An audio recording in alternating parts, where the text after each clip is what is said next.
بسم اللہ الرحمن الرحیم۔ پیارے بچوں، السلام علیکم ورحمۃ اللہ وبرکاتہ۔ آج کا ہمارا جو موضوع ہے وہ ہے چنار۔ چنار کے آخر پہ کچھ سوالات دیے گئے ہیں۔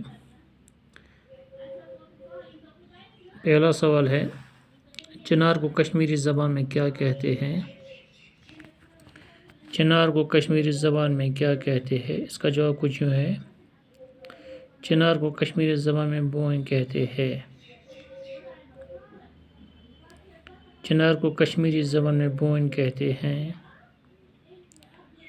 نسیم باغ میں کون سے درخت ہے؟ نسیم باغ میں کون سے درخت ہے؟ دوسرا سوال ہے کہ نسیم باغ میں کون سے درخت ہیں؟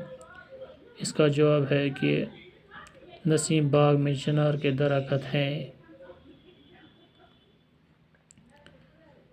نسیم باغ میں چنار کے درخت ہے۔ چار چناری کہاں واقع ہے؟ چار چناری کہاں واقع ہے؟ اس کا جواب ہے، ڈل کے بیچ میں ایک چھوٹا سا پارک ہے۔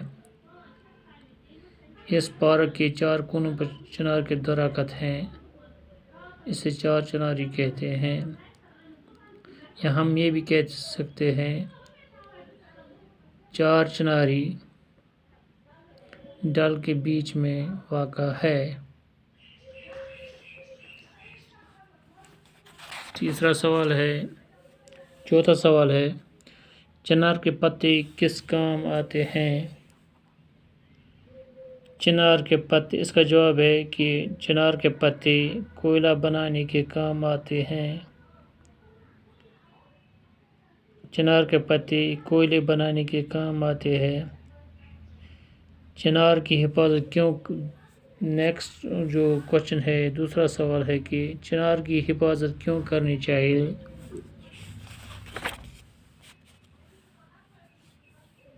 کیونکہ ہم چنار کی چھاؤں میں بیٹھ کر دھوپ اور گرمی سے بچتے ہیں۔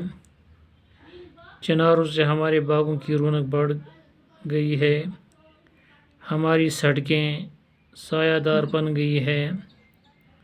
سیاحوں کے لیے اس درخت میں بڑی کشش ہے۔ چنار ہوا کو صاف رکھنے میں مدد دیتے ہیں، اس سے ماحول پر اچھا اثر پڑتا ہے، اسی لیے ہمیں چنار کی حفاظت کرنی چاہیے۔ یہاں پہ کچھ مشکل لفظ دکھائے گئے ہیں، آؤ معنی یاد کریں۔ خزاں، پہلا جو لفظ ہے وہ ہے خزاں، پتجھڑ، سیاح، سیر کرنے والا، مانند، ملتا جلتا جیسا، زرد پیلا، سرخ لال، کارآمد، فائدہ مند، ہرا بھرا، سرسبز، کھوکھلا، خالی بوسیدہ، کدوکامت، جسامت، ڈیل ڈول۔